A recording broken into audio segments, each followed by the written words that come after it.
Hi friends, அனைவருக்குமே வணக்கம். கோவை குண்டுவெடிப்பின் குற்றவாளி, பயங்கரவாதி, தீவிரவாதி பாஷா அவர்களுடைய இறப்புக்கு அங்கே வந்து பார்த்தீங்கன்னா தமிழக அரசியல்வாதிகள், முக்கியமாக வந்து பார்த்தீங்கன்னா கொங்கு தனியரசு வந்து பார்த்தீங்கன்னா போயிட்டு அஞ்சலி செலுத்தியிருக்காரு. அடுத்தது நாம் தமிழர் கட்சி சீமான் போயிட்டு அவருக்கு அஞ்சலி செலுத்தியிருக்காங்க. அது மட்டும் இல்லாமல் அந்த பாஷா அவர்களுடைய உடலை சுற்றி கிட்டத்தட்ட நூற்றுக்கணக்கான இஸ்லாமியர்கள் வந்து அங்கே திரண்டு இருக்காங்க. அவருடைய இறுதி ஊர்வலத்தை பிரம்மாண்டமாக நடத்த வேண்டும் அப்படின்னு. அது மட்டும் இல்லாமல் பல அரசியல் தலைவர்கள் எல்லாம் அவருடைய உடலுக்கு அஞ்சலி செலுத்த வந்து கொண்டிருக்காங்க அப்படின்னு செய்தி வந்திருக்கு. முக்கியமாக இந்த வீடியோவை பகிர்ந்தது கோவையைச் சேர்ந்த GR ஜெலேந்திரன் அப்படிங்கிற ஒரு நபர் இந்த வீடியோவை பகிர்ந்து என்ன சொல்றாருன்னா, இந்த காணொலியில் உள்ள அரசியல்வாதிகளை கோவையில் வாழும் இந்துக்கள் கண்டுகொள்ளுங்கள், எக்காரணத்தை கொண்டும் இந்த துரோகிகளுக்கு ஒரு ஓட்டு கூட நீங்க போடக்கூடாது அப்படின்னு சொல்லி அந்த வீடியோவை பகிர்ந்திருக்காரு. எனக்கு ஒரு சந்தேகம் என்னன்னா, இறந்து கிடக்கும் நபர் அப்படி என்ன புண்ணியகரமான செயலை செய்து விட்டார் அப்படின்ட்டு இத்தனை அரசியல்வாதிகள் படை திரண்டு வந்து போயிட்டு அவருக்கு அஞ்சலி செலுத்திட்டு வரீங்க.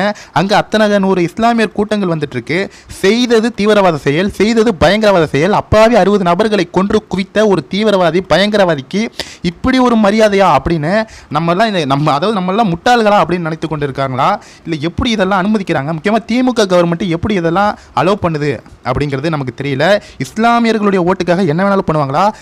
அவன் வந்து செத்தது ஒரு தீவிரவாதி, ஒரு பயங்கரவாதி. நியாயமாக பார்த்தா அவனெல்லாம் ஒரு என்ன சொல்றதுன்னே நமக்கு தெரியல. ஆனால் அவனுக்கு இது வந்து ஏதோ ஒரு பெரிய தியாகி மாதிரியும் அவரை வந்து இத்தனை தலைவர்கள் போயிட்டு அவருக்கு அஞ்சலி செலுத்திட்டு வராங்க. அப்பாவி இறந்த மக்களுடைய அந்த குடும்பங்கள் எல்லாம் எப்படி இருக்காங்க? கை கால் சில பேருக்கு இல்லாமல் இருக்காங்க, எவ்வளோ பேர் இருக்காங்க.